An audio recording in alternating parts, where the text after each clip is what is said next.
আল্লাহর অশেষ রহমতে আমিও ভালো আছি, আলহামদুলিল্লাহ। সবাইকে জানাচ্ছি আমার পরিবারের পক্ষ থেকে শুভেচ্ছা ও অভিনন্দন। অনেক দিন পর হঠাৎ করে চলে আসলাম ঐতিহ্যবাহী গোমতী নদীর পাড়ে। গোমতী নদীটি আমাদের কুমিল্লা জেলায় অবস্থিত। এই গোমতী নদীটি কখনো হয়ে থাকে গর্জনমুখী ধ্বংসস্তূপ, কখনো আবার নির্জন নিশ্চুপ। এই গোমতী নদীতে হাজারো জেলে মাছ শিকার করে তাদের জীবিকা নির্বাহী করত এক সময়, কিন্তু এখন সেই সময়টি নেই। সময়ের পরিপক্ষে সব কিছুই পরিবর্তন, তেমনি প্রকৃতিও পরিবর্তন। আগে যতটা মাছে পরিপূর্ণ ছিল গোমতী নদী, এখন ততটা মাছে পরিপূর্ণ নেই।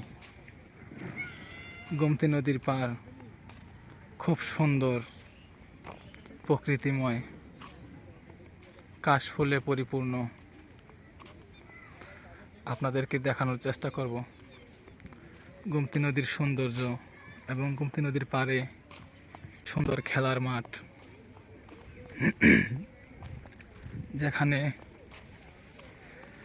অনেক মানুষ খেলাধুলা করে। এই হচ্ছে গোমতী নদীর পাড়ে ঐতিহ্যবাহী নারায়ণদিয়া গ্রামের স্লুইস গেট মাঠ।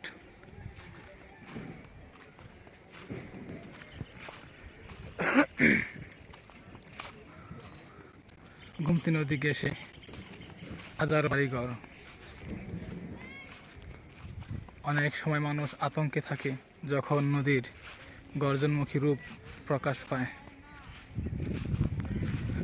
কখনো মানুষ শান্তির সুবাস পায় যখন গোমতী নদী নির্জন নিশ্চুপ থাকে।